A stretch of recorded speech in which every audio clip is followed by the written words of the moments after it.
There is a type of person who can walk past 100 cars in a parking lot and stop dead at one. Not because it's the most expensive, not because it's the fastest, but because something inside their chest moves. Something shifts, like a memory just woke up and grabbed them by the collar. That car, the one they're staring at, they've seen it before. Not on the street, in their mind, every single day since they were 8 years old. Picture this. It's a Saturday morning in late autumn. A man in his mid-30s is standing in a quiet garage. The overhead light hums. The smell of motor oil and cold concrete fills the air. He's not doing anything. He's just standing there, hands in his pockets, staring at the car in front of him. A 1993 Mazda RX-7, or a Mark IV Supra, or a Fox body Mustang in faded red. Whatever it is, it's his. Finally, after all these years.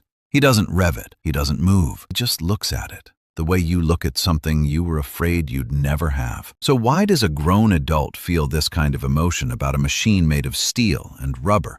Here's the honest answer. It was never really about the car. When we are children, we don't have control over our lives. We don't choose where we live. We don't choose our family. We don't choose what happens to us, but we choose what we love. And when a kid falls in love with a car, a specific car, something powerful happens. That car becomes a symbol of a future where they are free, where they are in control, where life feels exciting and wide open. Psychologists call this part of identity formation. The way children attach meaning to objects is deeply tied to who they believe they will become. That car poster on the bedroom wall, it wasn't decoration. It was a vision board. And here's where dopamine comes in. Every time that child imagined owning that car, really imagined it, their brain released dopamine. The same chemical that fires when we eat something we love, when we fall in love, when we win something. The brain actually practiced the feeling of having that car thousands of times, which is why, 30 years later, the craving doesn't go away. Anything? It gets stronger, because now they can almost have it. Let's talk about where this really comes from.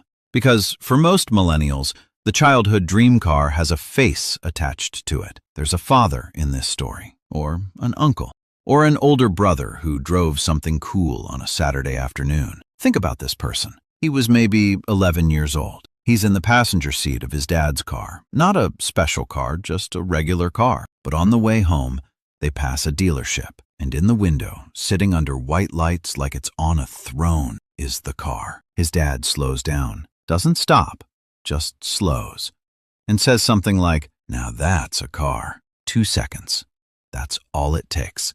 That moment gets sealed in memory like amber, because it wasn't just a car. It was a moment of connection, a rare moment where the world made sense, where he and his dad were looking at the same thing, feeling the same thing, wanting the same thing. And then life kept moving. Maybe his dad worked too hard and wasn't around much. Maybe there were years that were harder than they should have been. Maybe some dreams got put on hold, and some people left, and some things broke that couldn't be fixed.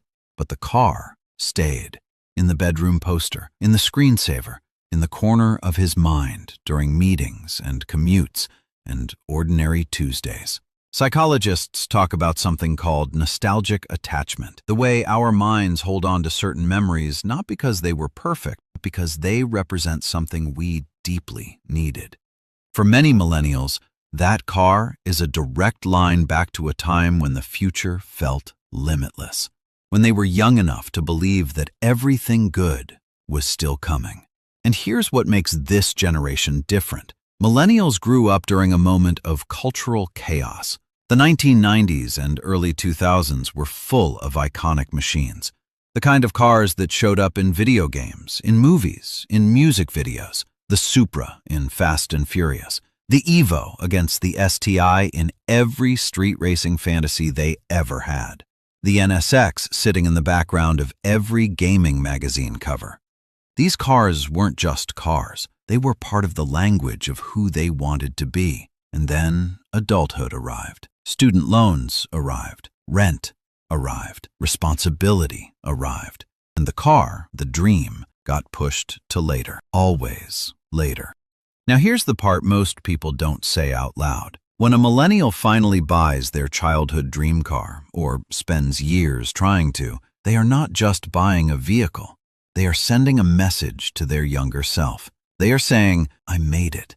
I kept my promise. Every car purchase tells a story about who we are, but a childhood dream car tells a story about who we were afraid we'd never become. It is in many ways an act of healing. The act of finally sitting in that driver's seat, finally hearing that engine, finally feeling the wheel in your hands, does something to the nervous system. It closes a loop that has been open for 20 years. There's also something about control here that we can't ignore. Millennials have been one of the most economically squeezed generations in modern history. Many of them watched their parents own homes, own cars, own a version of stability that felt unreachable. The dream car becomes proof, not to anyone else, to themselves. Proof that they didn't lose the person they once were. That somewhere inside the mortgage payments and the exhaustion and the compromises, that kid from the bedroom with the poster on the wall is still in there. Still watching, still hoping, still knowing exactly what a good car sounds like. If any part of this felt familiar, if you've ever slowed down passing a certain car, if you've ever found yourself on a classifieds website at midnight, looking at something you can't justify, then you already understand something important about yourself. You are not being irrational. You are not being immature. You are honoring something real. The cars we love as children are maps of who we were trying to become, and the ones we chase as adults, that is us still becoming, still moving, still searching, still that kid who looked at a poster on the wall and decided quietly that one ordinary Saturday morning, they would walk into a garage that smelled like oil and cold air, and the dream would be sitting right there, waiting, because some things are worth chasing for 30 years, and you already know which ones.